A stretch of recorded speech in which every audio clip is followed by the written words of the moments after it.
Are you ready?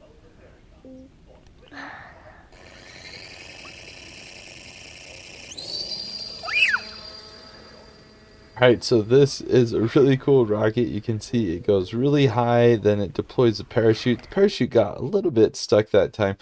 Comes in this box. It's really lightweight. That was one thing that kind of surprised me, but shouldn't have, because yeah, it needs to be lightweight. But you just turn it on, then it goes fast, and then it pops the top and the parachute deploys. Really simple concept, but a lot of fun. And then to put the parachute back in, you just kind of push that back down, put the nose cap back on, and you are good to go for your next time. You can see I have the plug in there charging, and then it's got this stand or launch pad. Really cool. My boys have a ton of fun with it.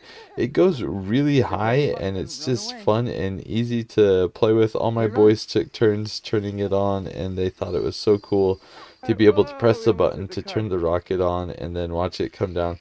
Yeah, I did this next to our house. Oh, my boy's not wearing shoes. I just realized that.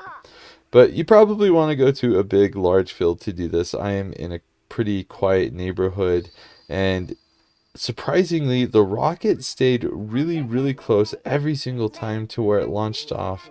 It didn't turn too far. You can see here the string got a little bit caught, so you do have to fix the string every once in a while. I got this for free to do this review. It is such a cool toy. My boys all love this. It's really cool to send a rocket up in the air and then watch it come down with a parachute.